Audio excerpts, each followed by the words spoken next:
The protagonist of this story, Aragi Kai, seemed to everyone around him to be an ordinary, gloomy teenager from high school.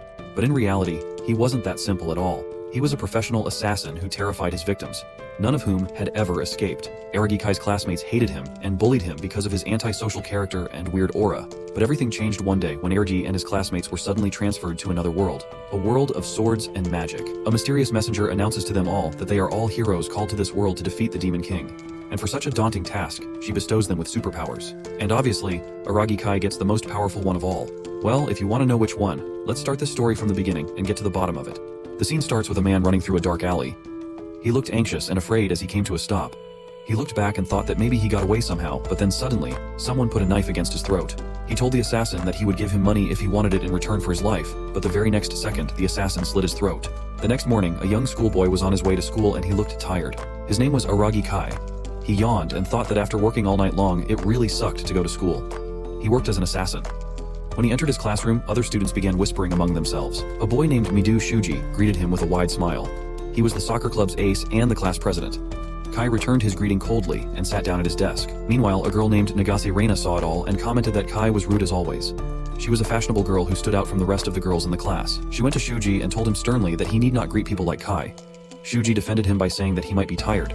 That's why he was so cold. Suddenly, another student entered the classroom, and upon seeing him, Rina remarked how an even ruder person just entered.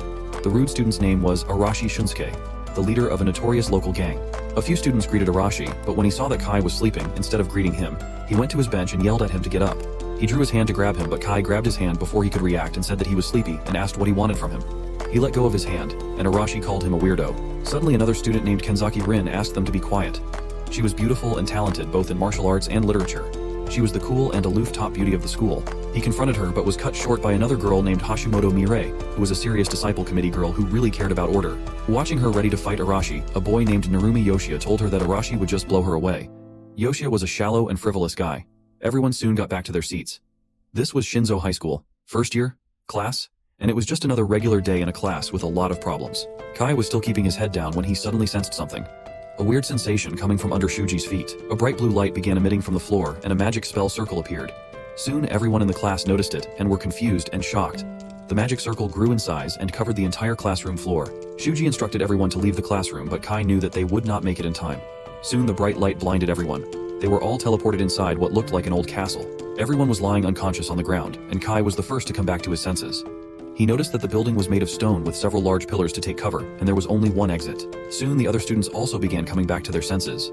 Everyone was panicking, but Shuji calmed them down, and Kai was relieved that Shuji was someone who could keep the whole class from losing their composure.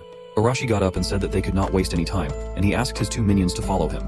Kai stopped him and said that he could hear footsteps coming towards them from the other side of the door. Kai sensed that there was a man and a woman coming through. Soon the door opened and a girl and an old man entered the room. They both looked like medieval knight and princess and were wearing unusual and old-fashioned flowy clothes with capes. The girl greeted the students saying that they were impressive and called them hero candidates. The students were surprised to see them. Kai analyzed both of them and concluded that the man had the physique of a sword user and he had his guard up too. And as for the girl, he sensed slight muscles, but she seemed pretty normal to him. The girl introduced herself as Leonora, the Archbishop of the Holy Country, deadliest, and the man with her was Gaius, who was a knight and her protector. Arashi told her that he had never heard of the country before and asked her if she was messing with them. The girl replied that she certainly was not messing with them. Shuji came forward and explained to her that they suddenly found themselves there, and were thus a little bit on edge. The girl began explaining the entire thing to them. She began by saying that they were summoned to a parallel world as a hope for humanity to defeat the evil Demon King.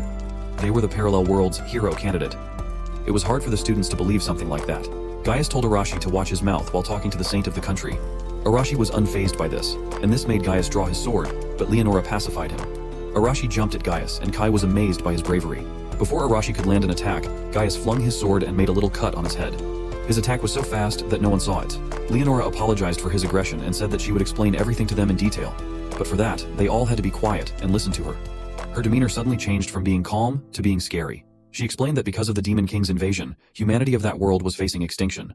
The country of deadliest continued resisting, but they did not have the power to completely stop the invasion anymore. Kai thought that the story was a pretty common one.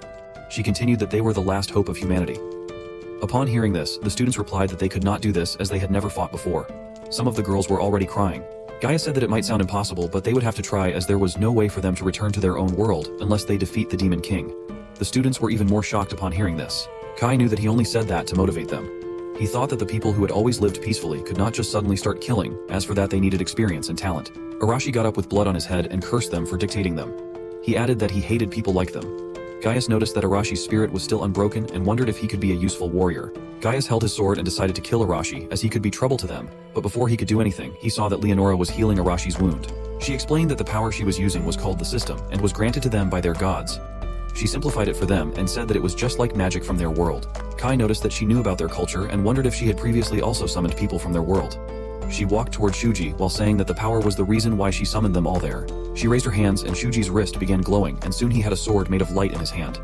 She further explained that they could wield the power of the system and awaken their innate abilities of divine protection. She said that she knew she had a selfish request as she called them all there and now they could not leave, and asked them to lend her their powers. Shuji said that no matter how much power they gave them, they still could not fight right away. She replied that they will indeed be trained, and during their training will be taken care of. Shuji took control of the situation and told his classmates that he knew they were scared, but the first thing they needed was information and protection. He told them that they should hear them for now, and the classmates agreed with him. When Leonora saw that they all were ready to lend their hands, she began giving them their divine powers. Mireri was given telekinesis. Arashi got explosion powers. Rina received fire powers. Yoshia received wind powers, and others also received different and amazing powers.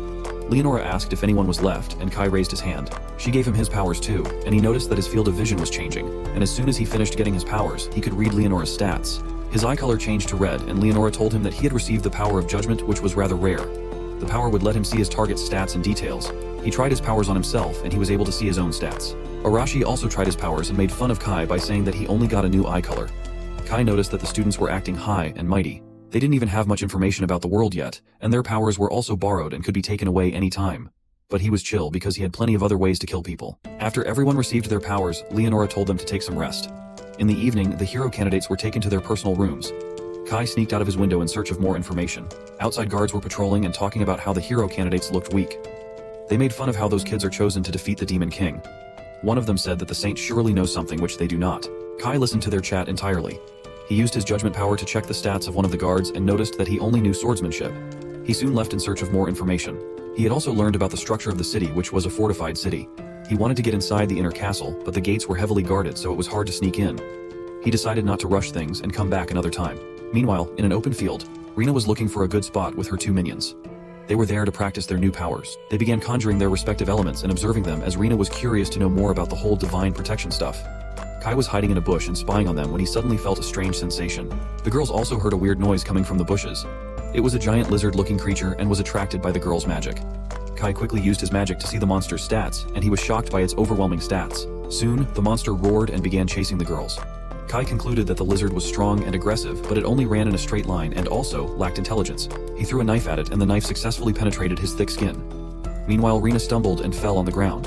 The monster had caught up to her and was about to step on her when suddenly it stopped moving. When the girls looked around, they saw a knife puncturing its head and it was bleeding. They wondered if someone had saved her, but they decided not to stay there anymore. And they left. Kai had no reason to save them, but conscience did not let him ignore the situation. He thought to himself that things were not going to be easy around there if monsters like those were freely roaming around. He went near the monster's body to pick his knife when he suddenly sensed someone near him. He hid behind the monster's body and looked around, but did not see anyone. He went back to his room too to avoid any trouble. After he left, a person came out from behind a wall. The person was covered in a robe, thus making it impossible for anyone to look at their face. The person smashed the monster's head, squeezing out its eyes. He said to himself that he was disappointed after seeing how useless and weak the hero candidates were, but Kai smelled just like him. The next morning, Gaius brought the dead monster's body to the hero candidates, who were shocked to see something like that. Gaius explained that the monster was found dead last night near the royal capital. He continued that the Demon King drove the monsters to a frenzy, and as a result they craved human flesh. He told the hero candidates that they would be fighting things like that monster. Gaius asked Steady, who was a researcher, if he found anything weird about the monster, and he replied that there were traces of sorcery being used. Probably by a demon above mid-grade. He said that maybe they were scouting to see the lower of the new hero candidates. Kai wondered if sorcery was different from magic since it was a new word used by the researcher. Shuji asked if it meant that the monster was controlled by a demon. Steady explained that strong demons can use servitude spells and hence could control weaker monsters. Gaius dragged Steady away, but he wanted to explain more. Kai deemed Steady a great help in gathering information. He could use his help. He suddenly realized that the true identity of those eyes he felt back then last night was a demon. The demon was skillful because Kai barely noticed him. He thought that the demon might be around them right at that moment. He suddenly felt someone looking at him. Arashi told Gaius that they could not get back to their world without killing the demon anyway, and he did not plan to stay in that world for long. The other students also agreed with him.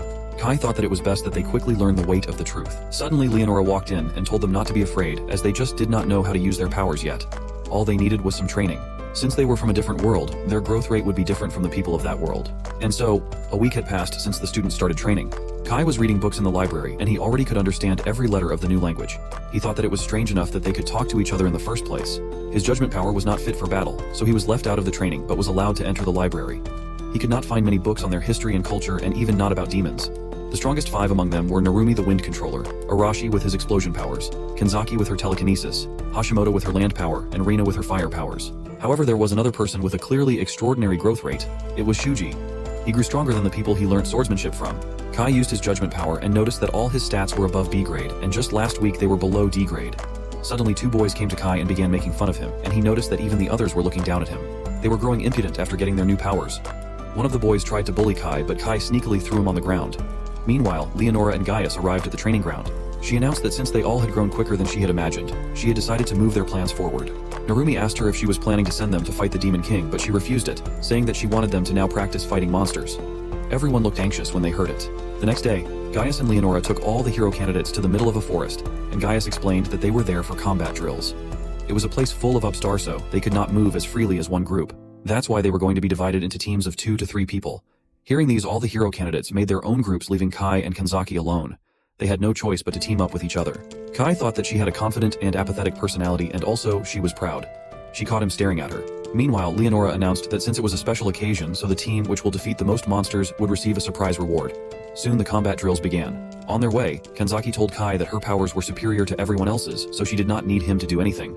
She asked him not to stand in his way. Kai accepted the offer and said that he would leave everything to her.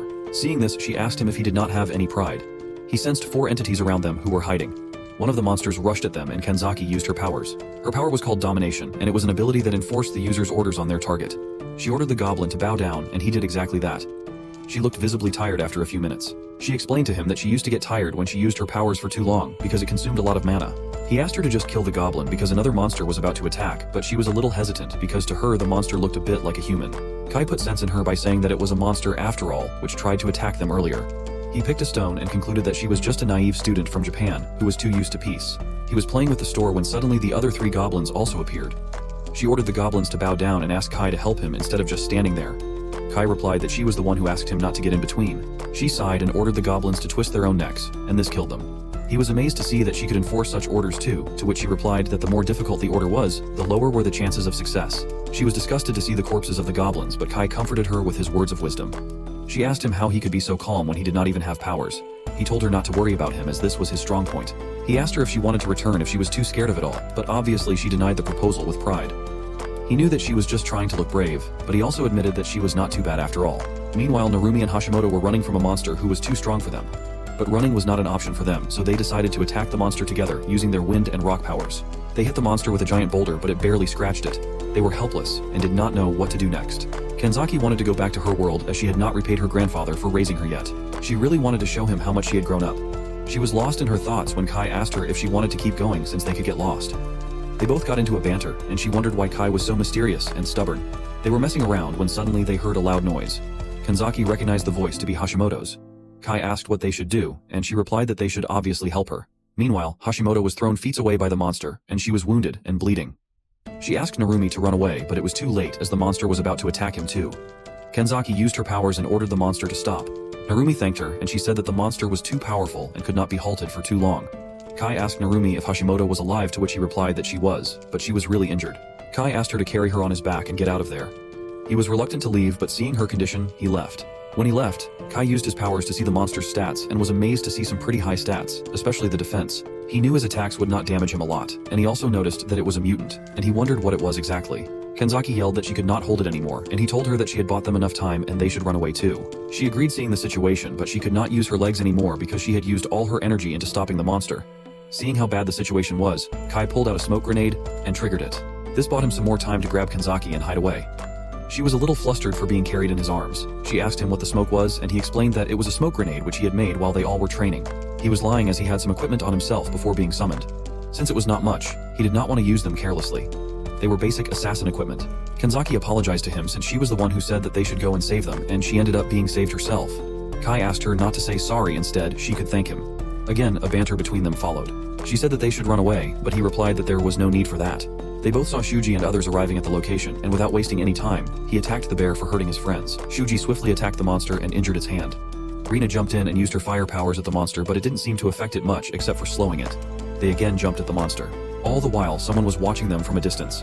It was a veteran assassin demon named Delphus. Delphus smirked and said to himself that the armored monster could not beat the hero candidates because of their quick growth. He liked how calm they were, especially Shuji. It was supposed to be a scouting mission, but it was time for a change of plans. He decided to end them there. Meanwhile, Shuji and the others were able to defeat the monster. Delphus grinned and was about to attack them when suddenly he was stopped by a dagger on his neck. It was Kai. Delphus was stunned to be caught like that.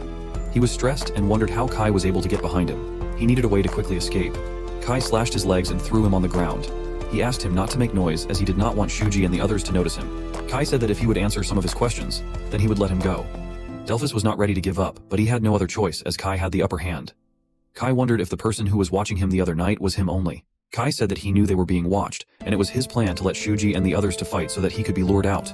Cutting him short, Kai said that he needed information since it had not been long since they came to this world, and he would have to tell him whatever he would ask him.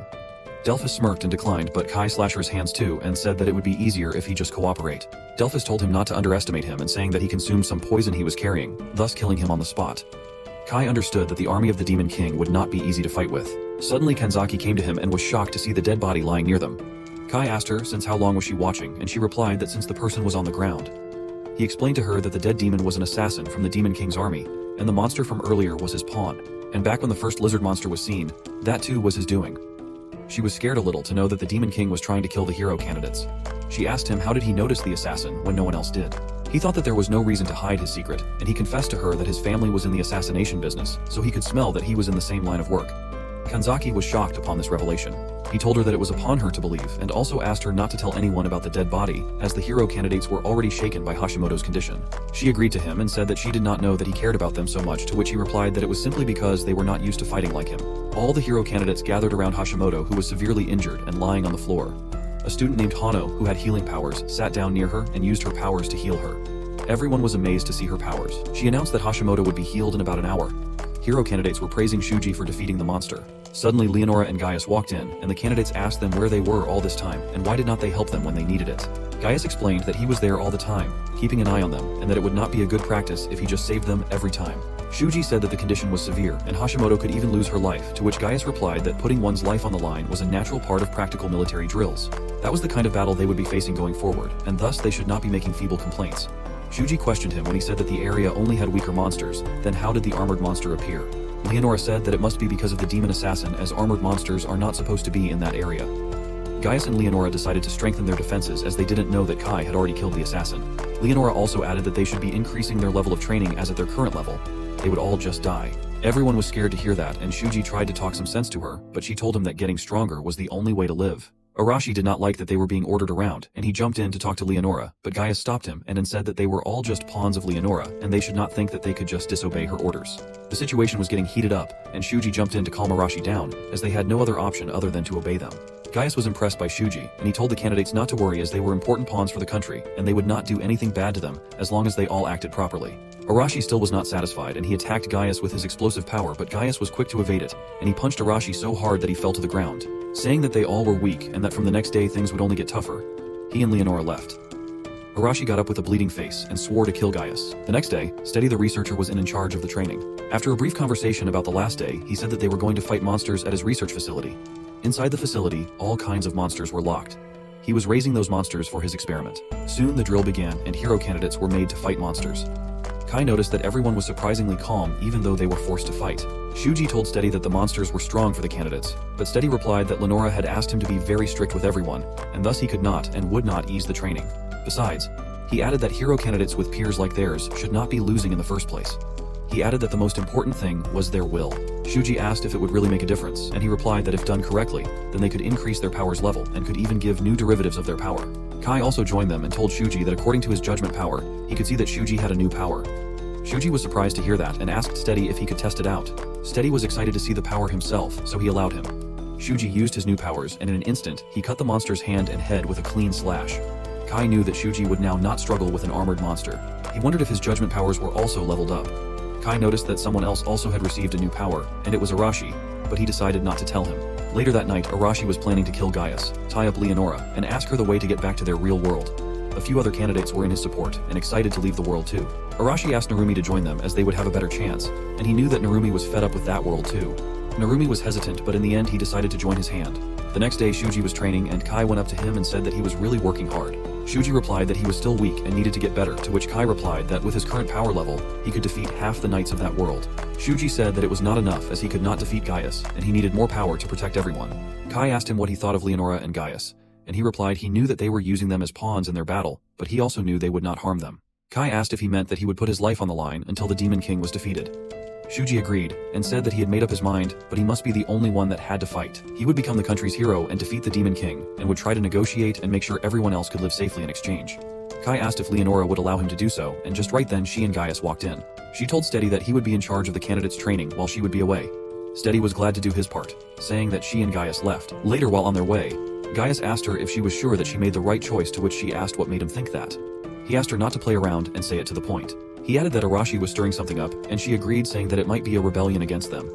He asked her next move, and she said that she was curious to see what they would do next. Gaius was a little concerned about the rebellion, as after all they were hero candidates and had powers, so it could be disastrous for them. But Leonora was calm, as she knew they could not defeat her ever. She added that they should create a hierarchy so that they could crush the rebellion and break their fangs once and for all. She also told him that she could see some other suspicious things but would leave them for now. Later that night, Kai was fighting a monster, and he killed him in the same way he killed the monster the first night. He only took 13 seconds, and when he used his judgment power on himself, he noticed that he had leveled up. Suddenly, another monster attacked him, but was one tough and his blades could not pierce him. This was the perfect time to test his new skill. He used his new power, which could detect the target's weak spot. Upon detecting the spot, he killed the monster in a blink of an eye. It was not a bad skill, but he needed more to survive in that world. He needed to get even stronger. More monsters attacked him and he defeated them too easily. He needed a bigger test subject to test his skill. He heard human footsteps and saw Kanzaki and asked her what she was doing there so late at night. She said that she was looking for him since he was not in the dorm. He asked her to leave as the forest was a dangerous place to be at night. He was used to fighting at night, but she was not. She shut him up and asked him what he was doing there anyway. He told her that he was testing his new powers. She asked him what was his new power, but he began messing up with her, and she confessed that she was worried for him. When confronted, she turned red and began making excuses. They were talking when suddenly they saw smoke rising from some distance. It was a fire. Their dorm was on fire. They both ran back and saw other candidates fighting monsters. Narumi said that he was glad to see them both. He said that when he woke up, he saw the fire and the monsters. Kai said that it was a human's doing and the ringleader had to be close by. He told them to find and catch whoever had done it. Steady appeared on top of the building and told them that their judgment was good. Kai said that he was wondering how the monsters appeared, but now it all made sense. They were all monsters from his laboratory. He has also given them some medicine to grow stronger since they were too weak to be of any use. Kai asked him what was objective and what benefit would he get from killing candidates. He told them it was a direct order from above. He was told to destroy the candidates even if it meant to throw away his current position. He smiled and said he did not have anything against them, but he would have to kill them sadly. They asked if it was Leonora's order, but he denied that by saying of course not, as it was not that Vixen's order. It was the Demon King's order. He was the Demon King's spy.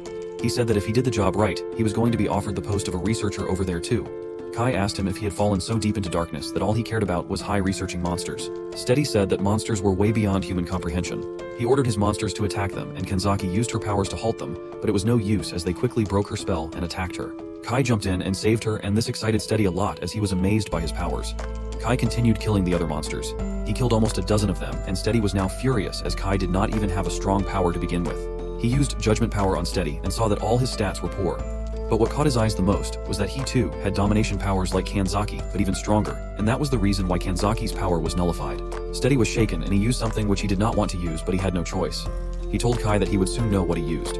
Kai jumped up to attack him as he did not want to waste any time, but suddenly a giant red dragon spewed fire at him. This was Strady's trump card. The dragon began hurling boulders at them. Kai asked Narumi to take Kanzaki and leave as the next attack was coming.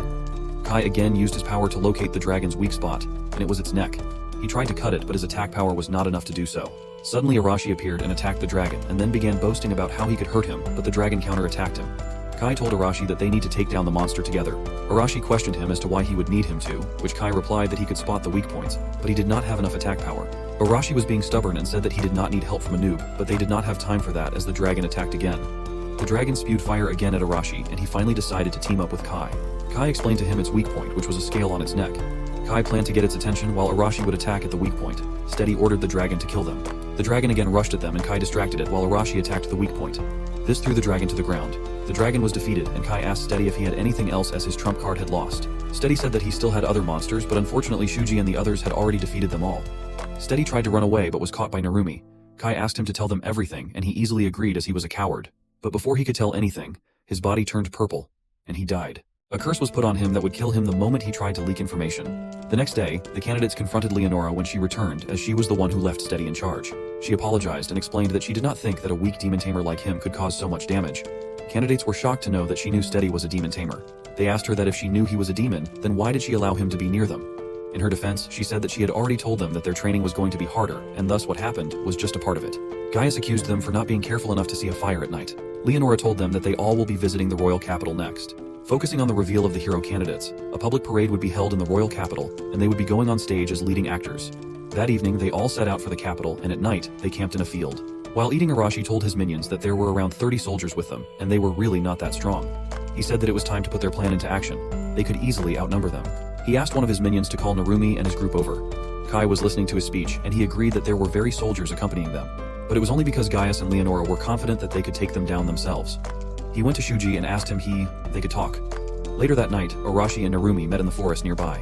They were ready to attack the soldiers when Shuji and the other candidates came in their way to stop them. Shuji said that he had heard that Arashi was trying to kill Leonora and Gaius, and Arashi was shocked to know that his plan was leaked somehow. They tried to put some sense in him by saying that there could be another way to do it, other than simply killing them. Arashi told Shuji that all he did was talk, and asked him if he had a plan, to which he replied that he would act as a pawn and defeat the Demon King, and in exchange, he would guarantee everyone's safety. Arashi was not ready for this trade and told him to get out of his way, but Shuji and the others were not going to let him pass. Since they could not agree to a point, they began fighting. Suddenly 2 soldiers came in and told them to sleep since they had an early morning trip tomorrow. Arashi walked away saying that he had enough of the weakness and there was no point in talking to them. They all reached the royal capital the next day, and it was too crowded because of the ceremony. People on the streets were amazed to see the hero candidates. The people seemed to have a lot of faith in them. At the castle, they were greeted by Holy Knight Rains, who asked them to rest first. All the candidates were pleased and happy to get the royal treatment, from fluffy beds to hot water baths. They were offered the best food too. Kai decided to gather some more information, but there were a lot of guards. He suddenly saw the knight who was showing them around. Reynes was talking to his soldiers about how he found the candidates stronger than normal children of their age. One of the soldiers said that he was worried that letting the hero candidates into the royal capital would surely incite those demons to take some action. Reynes told them not to worry, as the candidates were strong and could take care of anything. Kai had more questions, so he thought of going to the town. At night, he went to one of the pubs and ordered ale and some snacks. People were talking about the hero candidates and how they looked like normal kids to them. He noticed that the people there were more afraid of the church than the king or nobles. He asked the bartender to tell him more. He said that he was new to town, thus he did not know a lot. The bartender told him about the Demon King and the way he was attacking the kingdom. He also added that the Demon King could even seduce humans with their overwhelming power. He also told him how the Demon King's followers blew up a noble estate a few days ago. Kai left the pub thinking how the candidates being in the capital was surely not the best thing. Suddenly Kanzaki came to him because she was worried for him. He explained to her that he was gathering information since they were in an unknown territory. She was visibly worried and said that she could help him, but he refused, and she did not like his attitude. After a small banter, he finally agreed to let her help. He asked her to gather information about the royal capital. She left to gather information, and so did Kai, but someone was listening to their entire conversation. The man smirked when he saw her leaving. Kai finally got back into his room after a tiresome search. He did not find anything important, but he at least learned the existence of a new enemy. He suddenly heard noises coming from outside his room, and when he went out, he saw the other candidates gathered in the hall. When he asked, he got to know that Kanzaki was missing. They didn't notice him gone too because he didn't share his room with anyone. When asked, he denied that he knew anything. Shuji concluded that she was not in the castle, and since it was almost dawn, they should go out and look for her. They all spread around to look for her. Kai found her student ID fallen on the street. As soon as he picked it up, 4 masked men attacked him, but his reaction time was so quick that he instantly took down 3 men. He asked the 4th one who he was, since they all were pretty untrained spies.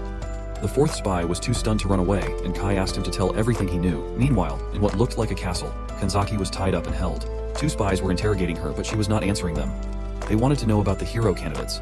When they saw that she was not cooperating, one of the spies ripped her shirt off. They did not know, but Kai was already inside and was spying on them. He used his judgment powers and noticed that they were pretty weak ones. He couldn't believe that she was captured by such weak men. He quickly killed them. Kanzaki was embarrassed to see him in her exposed state. He unlocked her chains and was about to leave when he sensed someone coming towards them at full speed. It was Rains the Holy Knight, and he attacked them without wasting any time, but they both dodged his attack. He smiled and said that he must really kill them.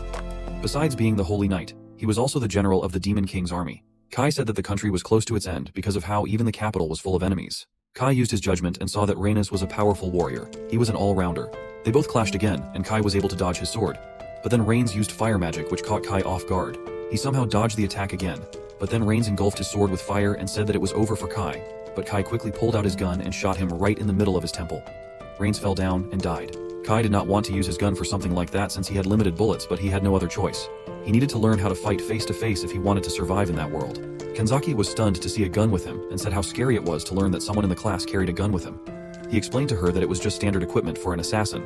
She thanked him, and he asked her why she didn't use her domination power, to which she replied that after her hands were locked with the chain, she couldn't use her powers somehow. They were leaving, and she told him that those guys were trying to attack everyone from their class, but he already knew it while interrogating the fourth guy he had captured earlier. The fourth guy told him that they were ordered to kill all the hero candidates, and it was him who told her about Kanzaki's location. They wanted to use her as a hostage while attacking others. What they couldn't understand was the fact that he was not killed by the death curse like how Steady died. This meant that this was not done by a demon. This meant that some humans were against them. It was almost morning and Shuji found them and was glad to see her well. Kai told him everything about the Demon King's cult and how humans were against humanity too. The problem now was that they could not tell which humans were their enemies like they could tell with monsters. This meant that everyone needed to be more cautious. They decided not to tell Leonora, as she would simply tell them to look at it themselves. So they ended up deciding to gather everyone and decide a course of action. Suddenly, a smoke appeared around them and soon they were surrounded by more cult members. They all got ready to fight. Not only these three but all the other candidate groups were also cornered by the men. Kai read that there were 6 of them and their stats were obviously lower than Rainey's, but still they were strong. All the 6 men jumped at them. Kanzaki used her powers to halt them and Kai pierced their heads with sharp knives, thus killing them instantly. Shuji was a little stressed to see it as they were all humans after all. Shuji tried to debate about it, but Kai shut him up saying that they were enemies at the end of the day. One remaining cult member attacked Shuji, and he tried to reason with him but the cult member said that he was just serving his master. Kanzaki was ready to use her powers again, but Kai stopped her saying that he wanted Shuji to kill the man. Shuji broke the man's sword and asked him to surrender if he wanted to live. But the man was too stubborn and he attacked Shuji, injuring his hand. In a counterattack, Shuji slashed his body. The man was whimpering and Shuji wanted to leave him there to die, but Kai told him to eliminate him there itself, or else he could be a threat. Shuji was reluctant, but he ended up doing just what Kai told him to do. Meanwhile, Arashi and his minions also defeated all the men. The last man was merciless, killed by Arashi's power. Rina and others were finding it difficult to kill humans, and except Rina, the other girls were getting injured. Suddenly Leonora appeared at the scene and asked if she should give them the passing grade. The men grew angrier when they saw Leonora, and she said that since they were her candidates, it was to be expected that she would come and help them when they were in danger. One of the men said that she did not even have her knight with her, so how would she do it? She taunted them by saying that they were just a bunch of amateurs seduced by the Demon King, and she did not even consider them as enemies in the first place. All the men jumped at her at the same time, and she used her domination power to stick all of them to the ground.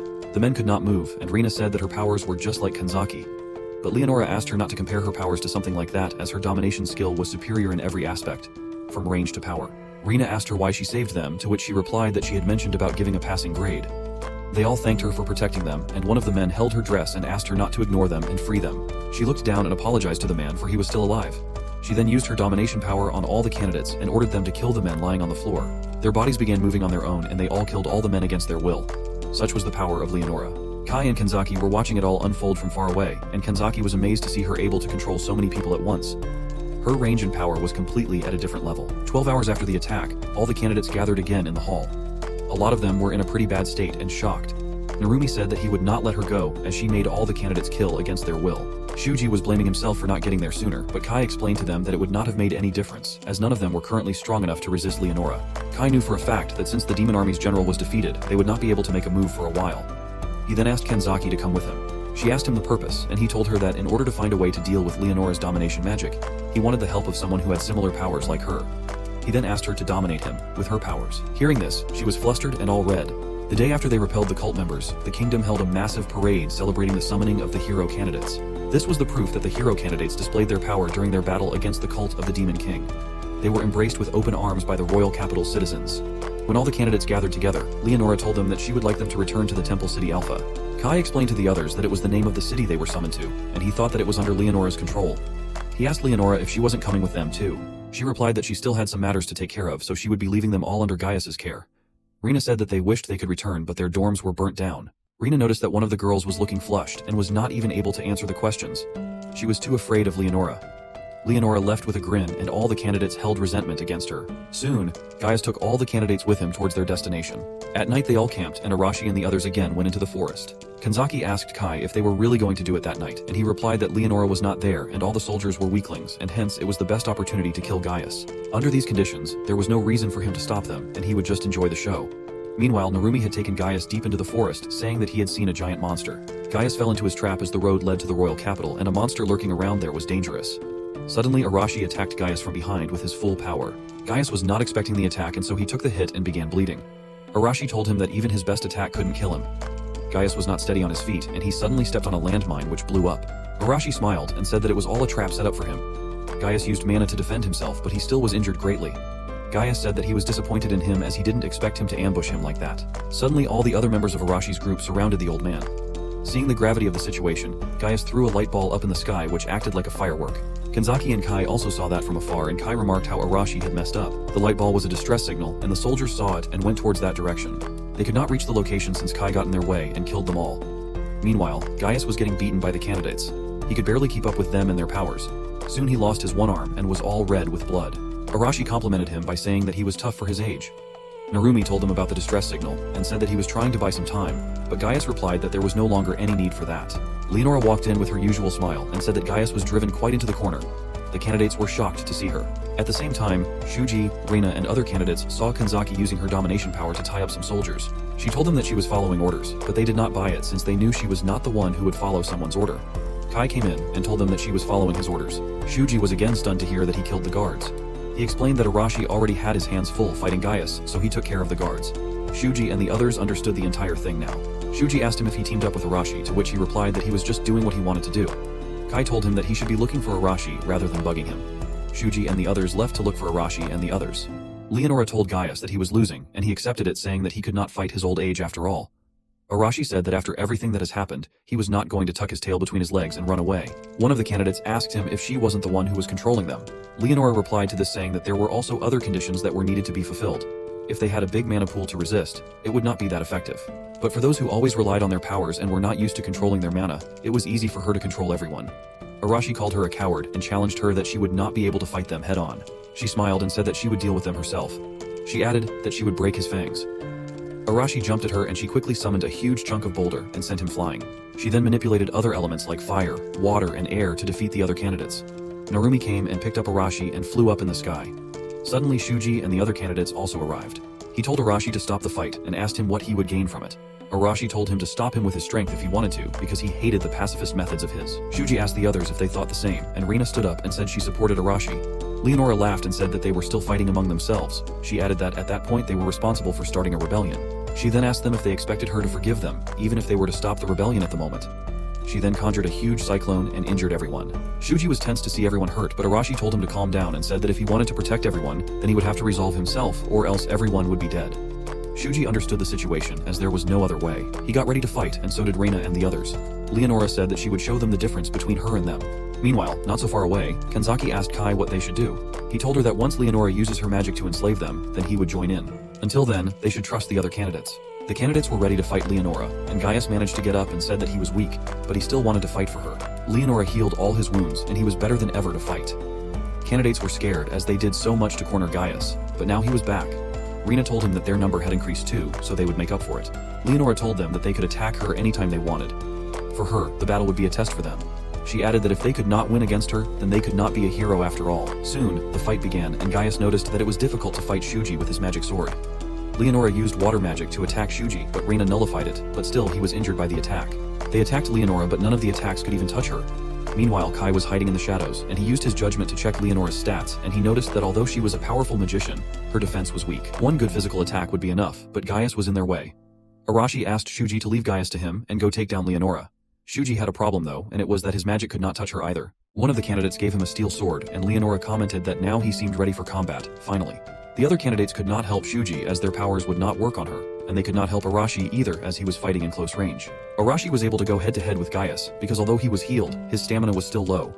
But he also could not use his explosive power, so again it was equal. Leonora was using ranged attacks at Shuji so that he could not get close to her with his sword. There had to be something which he could do to get close and defeat her, but he did not know what it was. Leonora smiled and said it was expected of Shuji as there were very few people in the country who could dodge her attacks. It was still a one-sided battle since he was not close enough to her.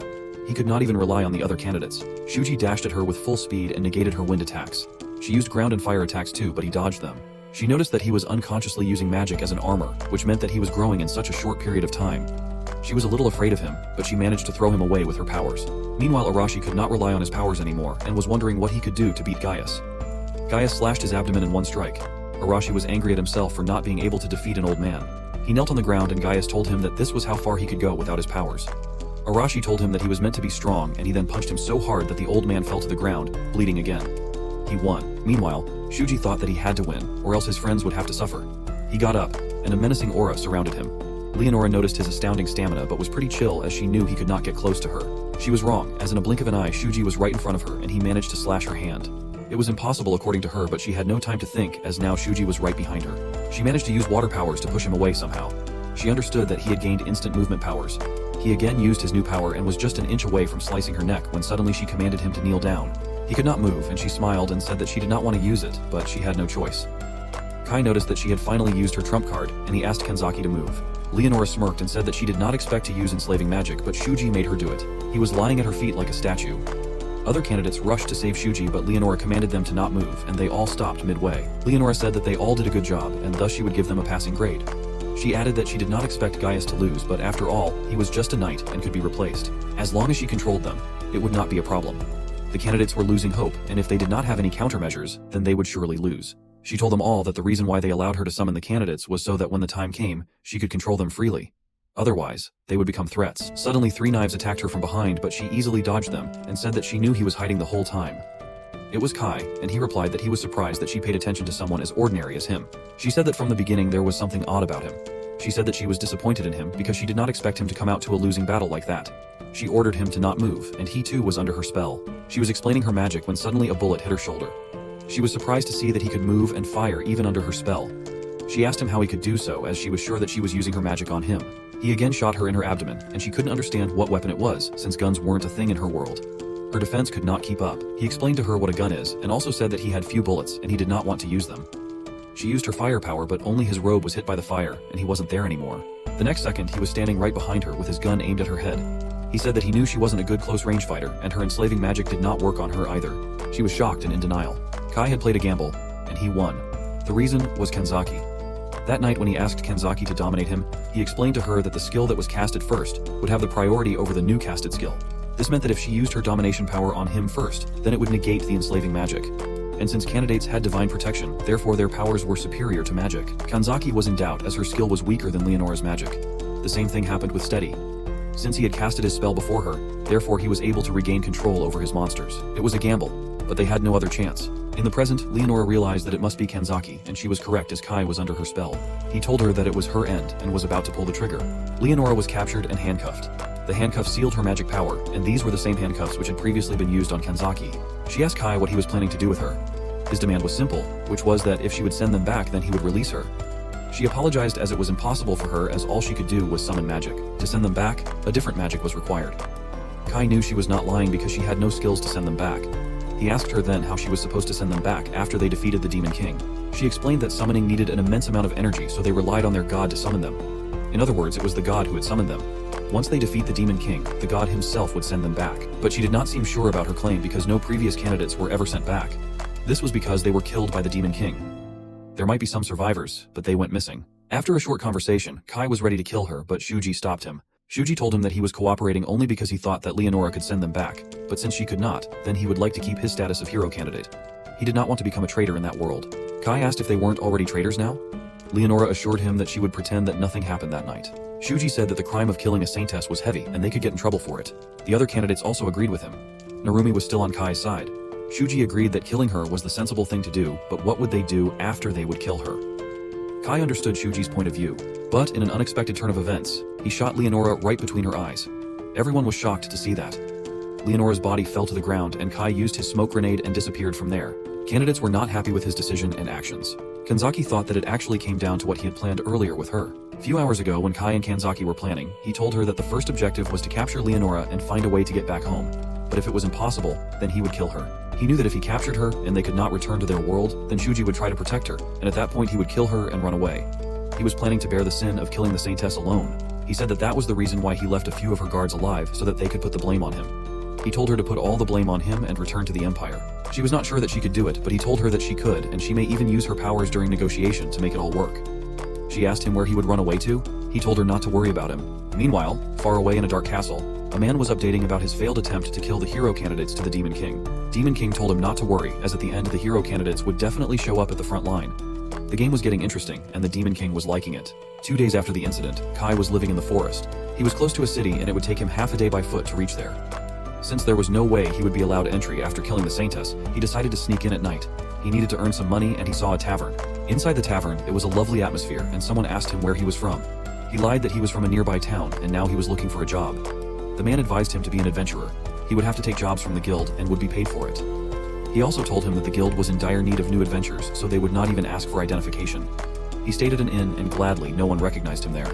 He then went to the guild of that town and saw all kinds of people there. He went to the reception counter and got himself registered. He was asked about his name, age, and origin, so he used his false name Siren, and he lied that the Demon King's army had destroyed his town. Siren was the same code name which he used in the real world too. The receptionist explained to him how the guild worked. There were ranks from A to F. The higher someone was, the higher was the reward. Since he was new, he was registered as an F-rank adventurer. He then went to the bulletin board to take his first task, and soon 3 guys came to pick on him. They were making fun of him, and he really did not like it. Last time, we saw that Aragi Kai was surrounded by some adventurers who asked him not to take the quest. Aragi Kai calmly turned around, thanked them for the warning, and asked them to leave him alone. Hearing this, the boys got frustrated, thinking that Aragi Kai was very cocky. Seeing them surround him, people murmured that those guys were picking a fight with a newbie again. So, one of the boys tried to attack Aragi Kai, shouting that Aragi Kai needed a lesson. But to his surprise, Aragi Kai blocked the attack by grabbing his hand.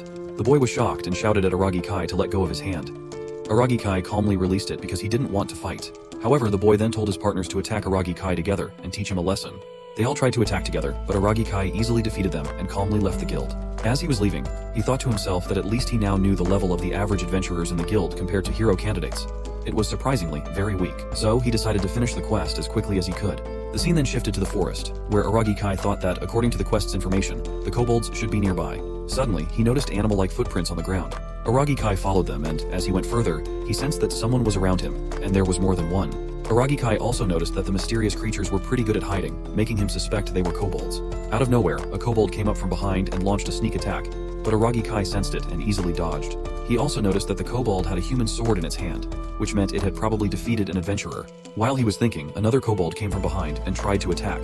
This time, Aragi Kai dodged and picked up some dust from the ground, throwing it into the kobold's eyes. While the second kobold was blinded, Aragi Kai struck the first kobold in the face. As it fell to the ground, he grabbed the sword and swiftly finished it off. Seeing this, the second kobold was shocked, but before it could react, Aragi Kai attacked and swiftly dispatched it with a knife as well. Aragi Kai then used his judgment skill to check the stats of the kobold and realized that these creatures posed no threat to him. Feeling confident, he decided he could easily hunt them down for more money. After some time, the scene shifted to the guild where everyone was looking at Aragi Kai in shock. Aragi Kai had brought the kobold's ears as proof of his subjugation. He asked Mia, the receptionist, if it was enough. She responded affirmatively and asked if he was sure he had really done it alone. Aragi Kai responded with a yes, explaining that hunting kobolds was very easy, but finding them had been the challenging part. He reflected on how, even though he had the skill to fight them, his exploration skill was still lacking. Upon seeing Aragi Kai return after defeating the kobolds, people around him were shocked and asked if kobold hunting was such an easy feat, speculating that Aragi Kai might have been a C-rank hunter from somewhere else. However, someone else mentioned they had heard Aragi Kai was still a newbie. Mia interrupted, asking Aragi Kai to wait while she went inside to prepare his reward. The scene then shifted to nighttime, where Aragi Kai was walking somewhere, counting his money. He wondered that he could earn so much by hunting those weak magic beasts, realizing that for now, securing funds for living was more important. So, he decided to stay in the city and earn money as an adventurer. Aragi Kai thought that building a network around the guild would help him gather information easily. Suddenly, someone appeared in front of Aragi Kai. Seeing the boy, Aragi Kai asked if he had any business with him, noting that the boy seemed much stronger than those he fought at the guild. The boy introduced himself as Lyle, a B-rank adventurer and the person in charge of the guild branch in the city. Aragi Kai responded with a casual, "So what?" Lyle then asked Aragi Kai if he was the same person who had caused trouble for his men earlier that day at the guild. Aragi Kai responded, saying that those boys were the ones who started the altercation first. In response, Lyle furiously shouted at Aragi Kai, asking him not to lie, as he had heard that an unknown newbie had beaten up his men. Aragi Kai then admitted that yes, he was the one who had beaten them. Hearing this, Lyle shouted that if that was the case, he wouldn't hesitate to teach Aragi Kai a lesson. Lyle then attempted to punch Aragi Kai several times, but to his frustration, Aragi Kai easily dodged every attack. Finally, Aragi Kai got bored and used his legs to trip Lyle, causing him to fall to the ground. Seeing this, Lyle was stunned and exclaimed, "What?" Aragi Kai then remarked to Lyle that his speed was impressive but unrefined, and his movements were too big, leaving openings. Hearing this, Lyle became furious and tried to attack again, demanding to know what Aragi Kai had said. Aragi Kai once more blocked his attack by grabbing his hand, then swiftly slammed him to the ground. Aragi Kai explained that he believed Lyle wasn't accustomed to fighting against humans because his quests usually involved magical beasts. In response, Lyle angrily asked why Aragi Kai had attacked his men if he had so much power. Aragi Kai responded that he had already explained it was a misunderstanding and offered to clarify everything from the beginning. Sometime later, the scene shifted to the guild where Lyle apologized to Aragi Kai, admitting it was his fault. Lyle even scolded and punished his own men for lying to him, acknowledging that it was his fault for not doubting their words. He shouted at his men, demanding that they apologize to Aragi Kai. They reluctantly apologized to Aragi Kai after Lyle insisted. Aragi Kai responded that as long as the misunderstanding was resolved, he didn't mind. He then mentioned that he had a question to ask. Lyle apologized again and assured Aragi Kai that he would gladly answer any questions he had. Aragi Kai then explained that he was a traveler and had registered as an adventurer to earn funds for his travels. Aragi Kai continued, mentioning that he had another reason for registering as an adventurer. Curious, Lyle asked Aragi Kai what he wanted, considering his formidable power and unknown circumstances.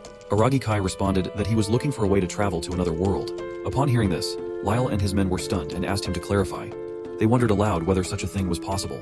One of them speculated that he had heard Hero's candidates came from another world. Aragi Kai confirmed that he was indeed talking about finding a method to enter the world of those hero candidates. Lyle responded, speculating that if that were the case, it likely involved magic, and they were not particularly familiar with magic themselves. Aragi Kai acknowledged that such information wouldn't be easy to come by, and expressed hope that Lyle and his group might have some clue.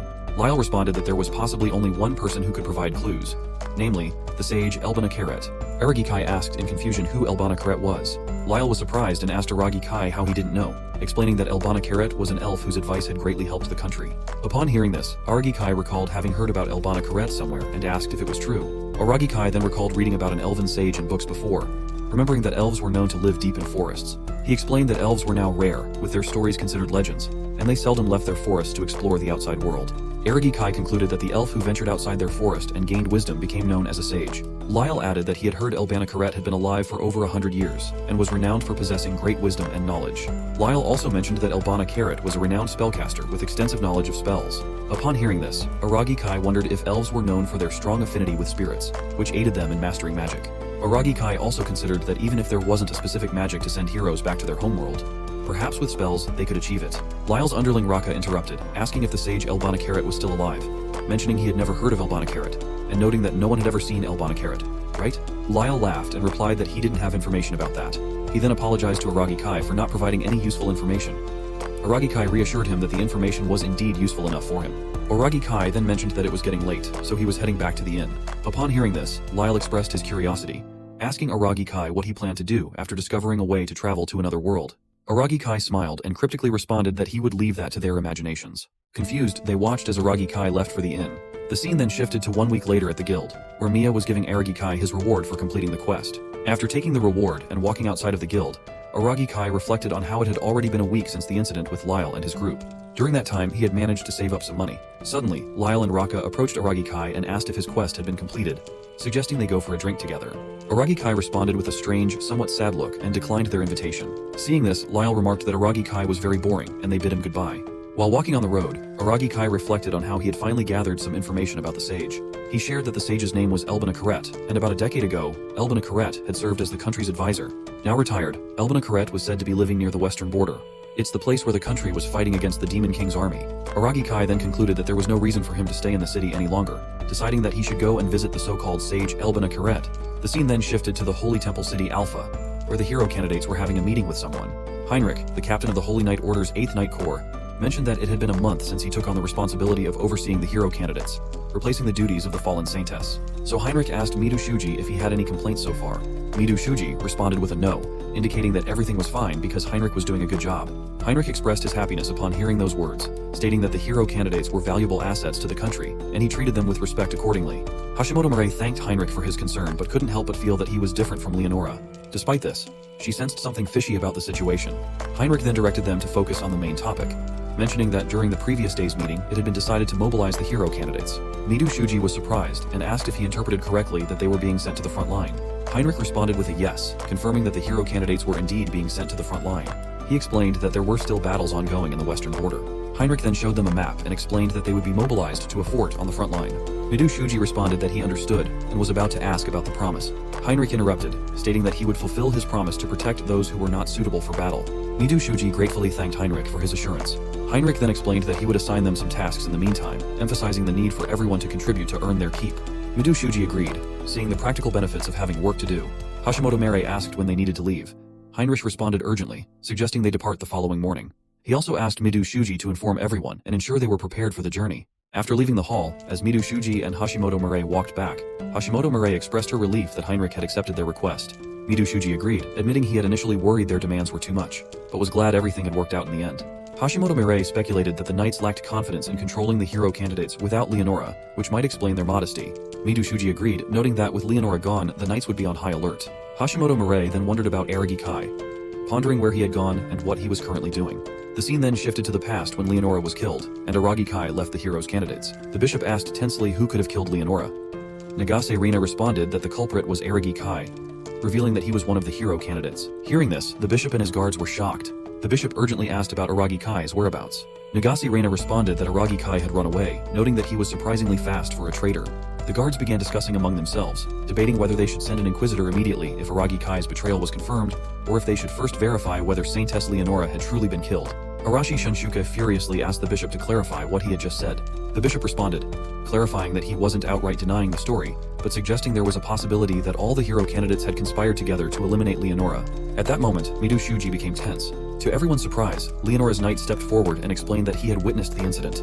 He revealed that Mido Shuji and the others standing there had indeed been trying to protect the Saintess, but they were overwhelmed by Aragi Kai, resulting in Leonora's demise. The other knight also agreed with the account, prompting the bishop to state that he could believe it if her own knights were confirming the story. He then inquired about Aragi Kai's strength, asking if he was truly that formidable. Mido Shuji confirmed, saying yes, explaining that Aragi Kai had been concealing his true power all along. The bishop then invited them to have a more detailed conversation in his chamber and requested one of the hero candidates to accompany him. Unbeknownst to them, Kanzaki Rin was secretly eavesdropping from behind a wall, using her abilities on the knights. Mido Shuji felt relieved that they had managed to navigate the situation with Kanzaki Rin's assistance. The scene returned to the present time, where Hashimoto Mere asked Mido Shuji if he was still worried about Aragi Kai, suggesting it was pointless to be concerned. Mido Shuji smiled and agreed outwardly, but admitted that deep down he was troubled because he knew Aragi Kai had sacrificed himself for their sake. Mido Shuji was tense because he had resolved to protect everyone, but Aragi Kai had taken that burden upon himself, leaving Mido Shuji feeling powerless to help Aragi Kai. In the room, Mido Shuji gathered everyone and announced that they had been ordered to mobilize to the front line. He instructed all combat-ready personnel to prepare to depart by the next morning. Some of the boys became tense as the reality of facing a real battle set in. Nagase Rina approached them and remarked that it was too late for them to be afraid, reminding them that they had willingly chosen to join the combat group. Hano Shiori asked if they weren't the only ones being sent to the front line. Mido Shuji responded that they were being sent together with the 8th Night Corps under the command of Captain Heinrich. Kanzaki Rin asked Mido Shuji if there was any news about Aragi Kai. Mido Shuji explained that the temple had placed a bounty on Aragi Kai's head and had deployed a significant number of personnel to track him down. He added that there had been no news regarding Aragi Kai's whereabouts. Hearing this, Kanzaki Rin became visibly sad. Mido Shuji was about to console her, but before he could, Nagase Rina angrily shouted that she didn't care whether Aragi Kai was a traitor or not. If she found him, she would burn him to a crisp. Kanzaki Rin, feeling deeply upset, wondered why Aragi Kai hadn't taken her with him. The scene then shifted to the jungle, where all the heroes' candidates and knights, along with the guards, were traveling. As they went further, Arashi Shunsuke sensed something and stopped. At that moment, Hano Shiori also shouted that she was tired and asked if they could take a break. Hashimoto Mere responds that they just had a lunch break, so it's not possible. It seems they are going to walk until dark. Some boys were wondering if anything would happen since they had been walking for the past 2 days without anything happening. Arashi Shunsuke asks everyone to stop and they ask if something is wrong. Arashi Shunsuke responds that he can sense the presence of a magical beast behind the bushes. A knight arrives and shouts at the hero's candidates, asking why they stopped suddenly. Mido Shuji explains that they sensed the presence of a magical beast nearby. The knight shouts that he can't see anything and reminds them that they must follow his orders, as they can't do anything without his permission. Hearing this, Arashi Shunsuke gets furious, grabs the knight by the neck and demands to know what he said. The knight, scared and tense, asks Arashi Shunsuke what he is doing. Even Mido Shuji urges Arashi Shunsuke to stop. Arashi Shunsuke furiously shouts, asking why he should follow any orders from a worthless knight. Suddenly, something attacks Arashi Shunsuke, forcing him to release the knight to dodge. It's a magical beast with a rabbit face but weaponized hands. The guards get tense and announce that it's a sharp rabbit, urging everyone to prepare for battle. But before the guards could act, the sharp rabbits charged at them, knocking their swords away. One of the sharp rabbits glared furiously at a guard, ready to strike, but before it could harm him, a strong fire flame came out of nowhere and wiped out the sharp rabbit. It was Arashi Shunsuke who used his power to defeat the beast. The guard thanks Arashi Shunsuke for saving him, but Arashi Shunsuke tells the guard to step aside and not get in his way. Arashi Shunsuke then proceeded to easily defeat each of the sharp rabbits one by one. Some students were amazed to see Arashi Shunsuke's power, as it was far more destructive than they had seen before. But Arashi Shunsuke wasn't satisfied, feeling that his power still wasn't enough compared to Aragi Kai's. The scene then shifted to a moment when Aragi Kai had aimed a gun at Leonora. Arashi Shunsuke became furious upon seeing Aragi Kai once again. Arashi Shunsuke was actually frustrated because from the beginning, Aragi Kai had shown no fear towards him, indicating that Aragi Kai was definitely stronger. Aragi Kai's lack of reaction only reinforced this belief for Arashi Shunsuke. Arashi Shunsuke then shares that with the explosive power he received, he thought he was stronger, but it's very annoying for him to realize that Aragi Kai is even stronger. The scene then shifts to the present where Midu Shuji interrupts Arashi Shunsuke's thoughts, asking what happened to him as he seemed to be in a bad mood. Arashi Shunsuke responds that it's nothing, but he doesn't like being ordered around by someone he considers worthless. Sometime later, the scene shifted to the western border of Dagoreст Holy Kingdom at Fort Truss. Initially, Captain Amelia of the Holy Knights introduced herself as the leader of the Knight Order stationed there. Heinrich asks Amelia what happened to the watchdog captain. Amelia responds that he died around a week ago. Upon hearing this, the hero's candidates were a little bit shocked. Amelia then mentioned that she wanted to let them rest first after their long trip, but she couldn't finish her sentence. The guards interrupted, shouting that the army of the Demon King was coming to attack. Amelia cheerfully remarks that as they all heard, there's no time for rest, so she's counting on them. Midu Shuji agrees and instructs every hero's candidate to prepare for battle. Arashi Shunsuke appears very determined and ready for the upcoming fight. The guards rang the alert bell, shouting that the demon army was approaching. The quantity of monsters was large, which stunned Max and made him wonder why there were so many monsters. Heinrich instructs the guards to start firing and reduce the number of monsters before they get closer. The guards begin shooting arrows, while the fire ability knights also hurl fireballs at them. Despite all the fireballs and arrows hitting the monsters, they continued moving forward, proclaiming their intent to destroy the humans. Midu Shuji was shocked to see that the monsters were not retreating, despite taking heavy hits. Amelia explained that the monsters wouldn't be easily defeated by just those attacks. She warned the hero's candidates not to underestimate the monsters' endurance and stamina, emphasizing that humans were much weaker in comparison. Midu Shuji tensely asks Amelia what they should do. Amelia instructs Midu Shuji to follow Heinrich's orders and commands. She states that she will lead the Fourth Order Knights to fight the monsters herself. Heinrich explains that he had intended to say the same thing, but some individuals were already down there fighting the monsters. Midu Shuji, confused, asks Heinrich about whom he was referring to. Nagase Rena informs Midu Shuji that Heinrich was talking about Arashi Shunsuke and his group, as they had already gone down earlier.